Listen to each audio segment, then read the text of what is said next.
Hey, this is Tanya Meadows with Apple Tree Home School Academy and Apple Tree Home Daycare, and today I have another behind-the-scenes story for you. I got a call from our homeowner's insurance, and they want me to trim up the bushes around the house so none of them are touching the house, because evidently that causes pests or can cause pests and bugs to get into your home. So I've got my weed eater, my clippers, some gloves, my hat that I picked up at Sam's Club a couple weeks ago, and let's hope the weather holds out for me. Let's get this started. Put on some long sleeves, some long pants, and my tennis shoes, my yard shoes. In the event I run into any poison ivy, poison oak, stuff like that, poison sumac. Let's hope that doesn't happen today. Run here and get the wagon. Lovely. That has to be dumped. We use that bucket and fill it with water when we do a campfire, so we can have it for an emergency. And we also keep the water hose ready too when we do fires. Having to dump the water out of this. This is so I can put the debris in it when I get the bushes trimmed up. What happened is one day I was holding daycare, and a daycare mom came up, and a random man dressed in plain clothing just showed up at my door, saying he was from our insurance company and had my daycare mom that was arriving and not experience the same thing at her home, and it be legit. I would have told the man to take a hike. But anyway, he showed up at the door from the insurance company and wanted to walk around the house taking pictures. Anyway, these bushes here had grown up and he said was touching the top of the roof. So they wanted them trimmed down and wanted a roof inspection to make sure that they hadn't damaged any of the tiles. Well, they hadn't, and it wasn't touching like it looked like. But I did have to do $500 and some worth of repairs on the roof for other things not related to the bushes. So my son came out here last year and trimmed up the bushes, and now I'm going to get out here and trim them up from this year.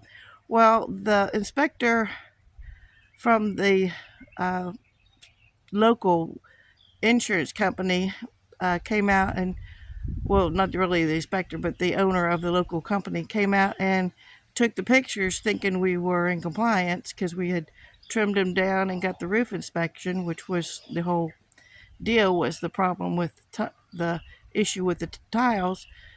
So now they gave me a call back and said that I've got to trim all the bushes, none of them are touching the side of the house due to the possibility of pest. And they said there's a tree that also needs to be trimmed back. Yeah, I had this on my list of things to do, but not within the next couple of weeks, and to get it all satisfied by the end of May 31st.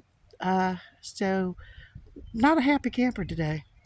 Really not a happy camper, but getting it done, and I don't know how in the world to trim these up to where they're not touching it without just completely moving them all together. And as far as I know, I have to go around the whole house and do that. This side gets neglected because we never come over here. It's not visible unless you're coming from the opposite side of the road, which we're in the country. Nobody hardly ever sees this side of the house. So yeah, this needed to be done, but not happy after short time to get it done in. I've got this one trimmed a little bit. Been working on it probably an hour. I've got some debris here to clean up, more debris to clean up, a whole load to haul off.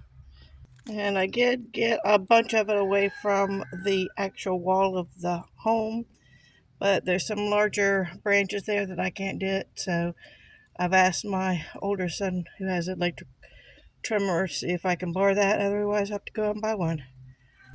If you're expecting a conclusion to this, it's not going to happen today, because I've got 3 or 4 more down this row here just on this one side of the house. This side of the house was the issue initially, but it looks like they've changed the goalpost, so I may have to go around the entire house, remove everything away from the walls. I don't know how to do that on these other than removing them from the ground and just getting rid of them.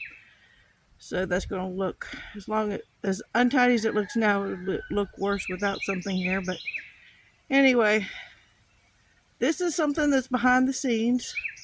When we talk about working in daycare and talk about not getting paid very much in daycare, we do a lot, probably twice as much, 2 or 3 times as much out of the daycare hours, out of the teaching hours, if you're a public school teacher or a private school teacher, than we do inside the classroom.